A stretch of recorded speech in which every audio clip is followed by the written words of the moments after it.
ሰላም ጤና ይስጥልኝ ውድና የተከበራችሁ የዩቲዩብ ቻናሌ ተከታታዮችና ቤተሰቦች ዩቲዩብ ላይ ቪዲዮ መስራትና ገንዘብ ማግኘት እንደሚቻል እናውቃለን።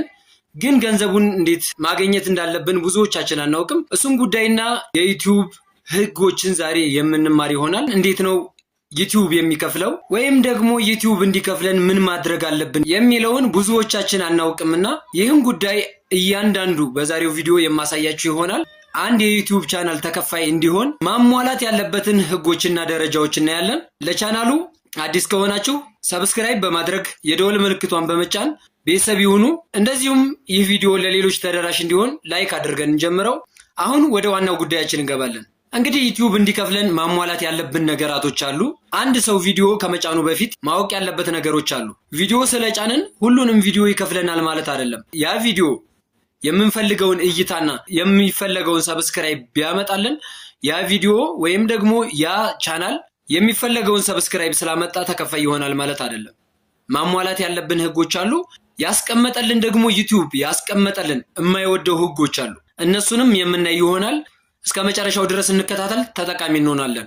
እንግዲህ የመጀመሪያው ዩቲዩብ ላይ ተከፋይ ለመሆን የዩቲዩብ ፓርትነር ፕሮግራም ማሟላት ነው። ዩቲዩብ በቀጥታ ሊከፍላችሁ የሚችለው ዩቲዩብ ፓርትነር ፕሮግራም YPPን ህግ ስትጠብቁለት ነው ማለት ነው። ለዚህም ደግሞ ማሳካት ያለባችሁ ሁለት ዋና መንገዶች አሉ። 1000 ሰብስክራይብ ሞልቶ 4000 ዋች አወሩ ሞልቶ የማይከፈሉ ብዙ ቻናሎች አሉ። ያ ምንድነው? የዩቲዩብን ህግ ስላላከበሩ ነው። ዩቲዩብ የራሱ ህግ አለው። ያንን ህግ እንድታከብሩለት ይፈልጋል። ያንን ህግ አክብሮ ለሰራ ሰው ፕሮግራሙን ክፍት ያደርግለትና መስራት ይጀምራል ማለት ነው። የመጀመሪያው ምንድነው? የቅጅ መብት ወይንም ኮፒራይት ነው። ዩቲዩብን ከመጀመራችን በፊት የራሳችን ኮንተንት ሊኖርን ይገባል።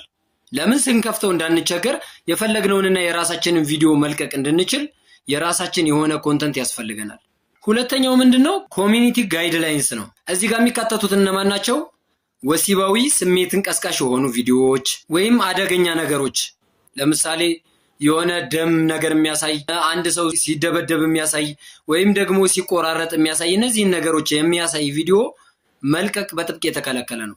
እነዚህን ቪዲዮዎች ጭናችሁ ሞኔታይዝ ሊሆን አይችልም። አረፍ እያላችሁ ያው ቡና እየጠጣችሁ ቪዲዮውን በደንብ እንዲገባችሁ።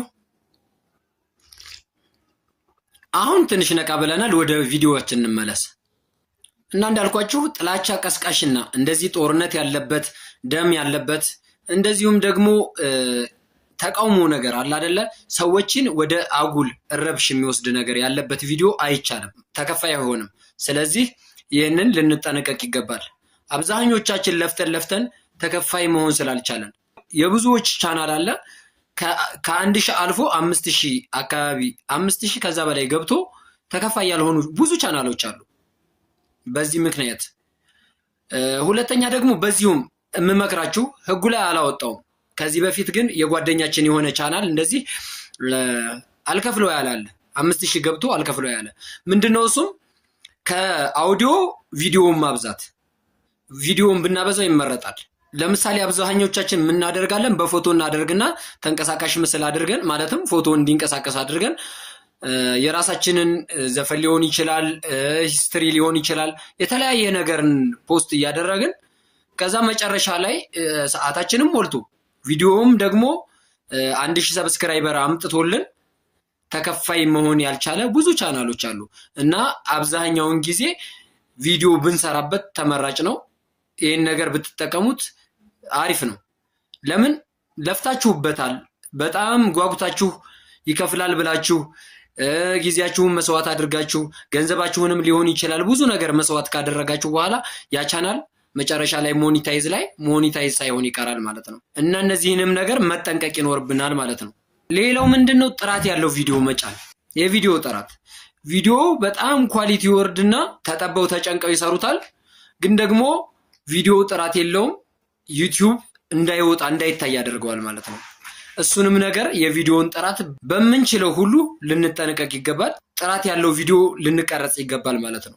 የግዴታ ጥራት ያለው ቪዲዮ ለማምጣት ካሜራዎች መጠቀም አይገባንም። በስልካችን አንግሉን አስተካክለን ቪዲዮውን ጥራት ያለው ቪዲዮ አፕሎድ ማድረግ። ዩቲዩብ የሚከፍለን በማስታወቂያ ነው አይደለ? ከማስታወቂያ ውጭ ግን ተከፋይ መሆን እንችላለን። እንዴት ነው ተከፋይ መሆን የምንችለው? ጥራት ያለው ቪዲዮ ስንጭን በስፖንሰርሺፕ፣ በምርት ሽያጭ እና በማርኬቲንግም ተጨማሪ ክፍያዎችን ያው ዩቲዩብ በማስታወቂያ ነው የሚከፍለን እኛን። ዩቲዩብ ከሚከፍለን ከማስታወቂያ ውጭ በእነዚህም መንገድ ኦዲየንስን መሳብ የሚችል ቪዲዮ ስንለቅ በእነዚህም መንገድ ይከፍለናል ማለት ነው። ሌላው ያው በቀጣይ ቪዲዮ የምንመለስበት ምንድን ነው አድሰንስ እንዴት መሙላት እንዳለብን፣ እነዚህን ነገሮች አሟልተን ከተገኘን በምን መንገድ ገንዘባችን እንደሚከፍለንና ገንዘባችንም በምን መንገድ እንደምንቀበል ሙሉ ቪዲዮ የምሰራላችሁ ይሆናል። ቪዲዮ ከተመቻችሁ ላይክ ሼር ማድረጋችሁን፣ እንደዚሁም በድጋሚ ለቻናሉ አዲስ የሆናችሁ ወንድም እህቶች ቪዲዮውን ስትጨርሱ ሰብስክራይብ ማድረግ እንዳረሱ። በቀጣይ ቪዲዮ እንገናኛለን። አብራችሁኝ ስለነበራችሁ አመሰግናለሁ። መልካም ጊዜ